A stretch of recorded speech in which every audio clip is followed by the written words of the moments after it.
GS herbal wholesale ayurvedic ادویات کا قابل اعتماد مرکز۔ تجارت کے خواہش مند حضرات کو ہم مکمل ٹریننگ دیتے ہیں۔ ہمارے ساتھ تجارت کر کے بھرپور پیسہ کمائیں۔ علماء کرام، حفاظ، ڈاکٹرز اور میڈیکل والوں کے لیے خصوصی رعایت۔ تفصیلات کے لیے ابھی رابطہ کریں۔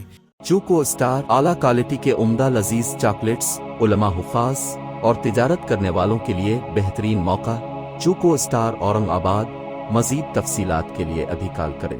سنشائن ہربل مایوس شادی شدہ مردوں کے لیے جڑی بوٹیوں سے تیار کردہ اثردار دوا۔ اس کے علاوہ وزن بڑھانے اور موٹاپا کم کرنے کے لیے لاجواب دوائیں۔ انڈیا میں کہیں بھی حاصل کرنے کے لیے ابھی کال کریں۔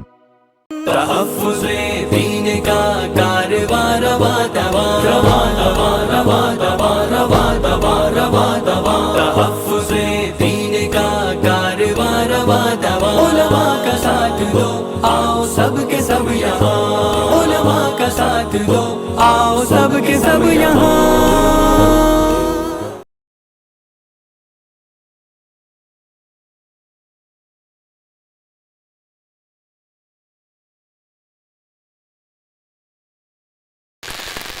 سرور انبیاء مونس بے کسا ہو قبول ہمارا درود و سلام۔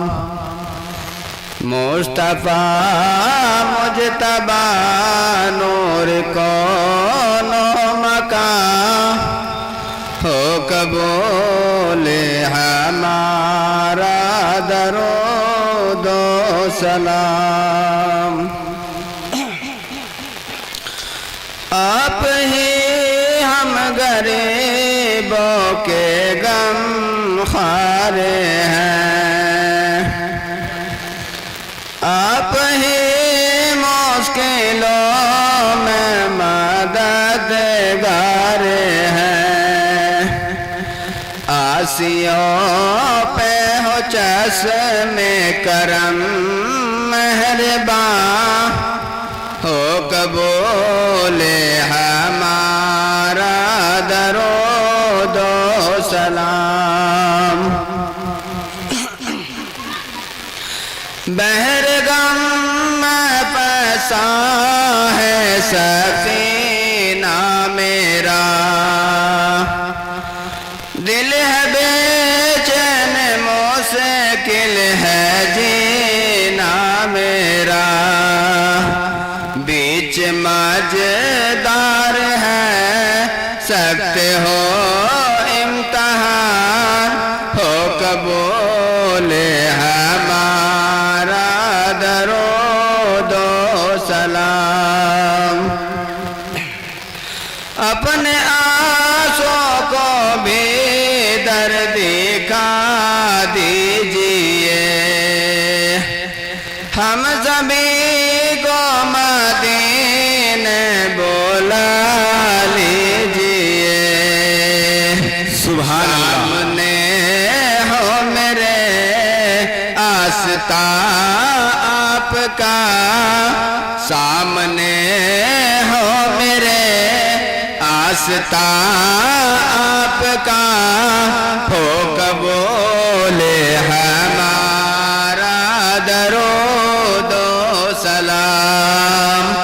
سرور انبیاء مونس بے کسا ہو قبول ہمارا درود و سلام۔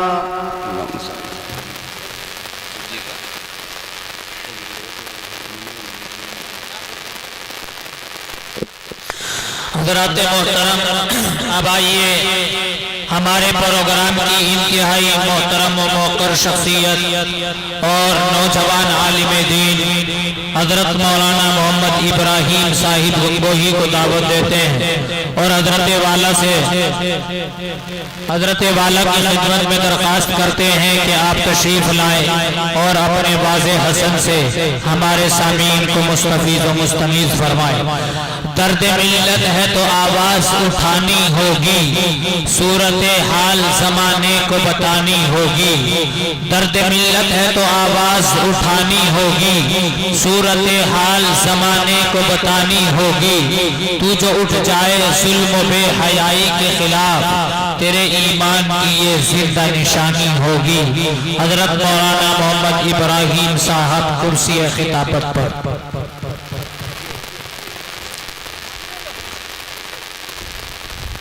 الحمد لله نحمده ونستعينه ونستغفره ونؤمن به ونتوكل عليه ونعوذ بالله من شرور أنفسنا ومن سيئات أعمالنا، من يهده الله فلا مضل له ومن يضلله فلا هادي له، ونشهد أن لا إله إلا الله وحده لا شريك له، ونشهد أن سيدنا ومولانا محمدا عبده ورسوله، أما بعد، فأعوذ بالله من الشيطان الرجيم، بسم الله الرحمن الرحيم، يا أيها الناس اعبدوا ربكم الذي خلقكم والذين من قبلكم لعلكم تتقون، صدق الله العظيم۔ قال النبي صلى الله تعالى عليه وسلم: لكل شيء علم وعلم الإيمان الصلاة، وقال عليه الصلاة والسلام: بزرگوں اور بھائیوں اور جامعہ ہادہ کے عزیز طلبہ و طالبات، الحمدللہ صبح 8 بجے سے آپ کا یہ پروگرام بحسن خوبی چل رہا ہے۔ آپ بچوں کے پروگرام سے اپنے آپ کو مستفید کر رہے ہیں۔ اصل جو پروگرام ہوتا ہے مدرسے کا وہ بچوں ہی کا پروگرام ہوتا ہے، اس لیے کہ بچوں کو دیکھا جاتا ہے کہ مدارس کے اندر ان کے ساتھ کیا کیا جاتا ہے اور ان کو کیسے تعلیم میدان کا ان کو شہسوار بنایا جاتا ہے اور ان کو کیسے قرآن کریم کی تعلیم سے آگاہ کیا جاتا ہے۔ تو بہرحال الحمدللہ یہ پروگرام ان ننھے منھے بچے اور بچیوں کی زبانی آپ حضرات سماعت فرما رہے ہیں اور اس کو ابھی دیر تک سماعت فرماتے رہیں گے۔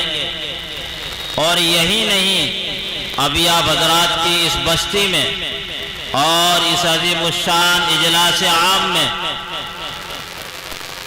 بڑے بڑے علماء کرام تشریف لا رہے ہیں اور کچھ تشریف لا چکے ہیں۔ آپ سبھی حضرات ان حضرات علماء کرام کو سنیں گے اور سن کر ان کو عملی جامہ پہنانے کی کوشش کریں گے۔ بارکیف آپ حضرات کے سامنے قرآن کریم کی ایک آیت مقدسہ پڑھی ہے جس کے اندر اللہ رب ذوالجلال اپنے سارے ہی بندوں کو ارشاد فرماتے ہیں۔ اللہ نے یہاں پر یا ایھا الناس فرمایا ہے، یا ایھا الذین آمنوا نہیں فرمایا۔ یا ایھا الذین آمنوا اگر فرماتے تو صرف مسلمان ہی اس سے مراد ہوتے، لیکن یہاں پر اللہ عز و جل نے جو ارشاد فرمایا ہے وہ ہے یا ایھا الناس، اے لوگو۔ اس میں ساری قومیں آ گئی ہیں، سارے لوگ، سارے مذاہب کے لوگ اس میں داخل ہیں، چاہے وہ مسلم ہے، غیر مسلم ہے، عیسائی ہے، یہودی ہے، نصرانی ہے، سارے کے سارے لوگ اس کے اندر شامل ہو گئے۔ یا ایھا الناس اعبدوا، اے لوگو۔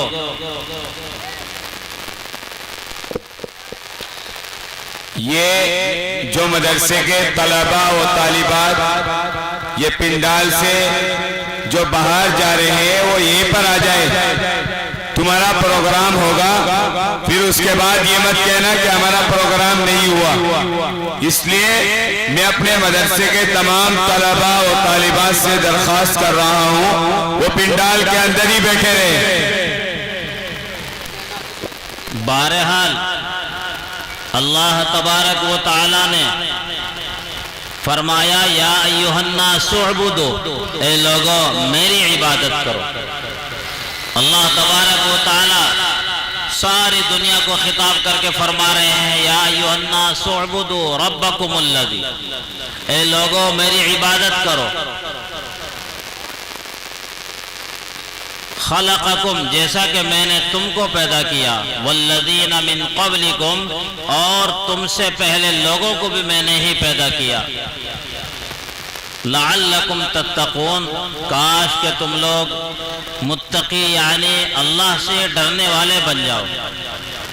بہرحال آیت مقدسہ کا اشارہ اس طرف ہے کہ جب آدمی اللہ کی عبادت کرتا ہے، اللہ کے لیے نماز پڑھتا ہے، اللہ کے لیے صدقہ خیرات کرتا ہے، گویا کہ وہ اللہ سے ڈرنے والا ہے۔ اور جو آدمی نماز کا، روزے کا، زکوٰۃ کا، صدقہ خیرات کا اور دینی امور کا پابند نہیں ہوتا تو یاد رکھو وہ اللہ سے ڈرنے والا نہیں ہوتا، وہ اللہ تبارک و تعالیٰ کا نافرمان ہوتا ہے۔ نیچے بیٹھ جائے، نیچے بیٹھ جائے۔ اللہ تبارک و تعالیٰ فرما رہے ہیں کہ میری عبادت کرو۔ اور دوستوں اور بزرگوں اور ننھے منھے پیارے بچے اور بچیوں، ہمارے مقصد صرف یہی ہے کہ ہم اللہ کی عبادت کریں۔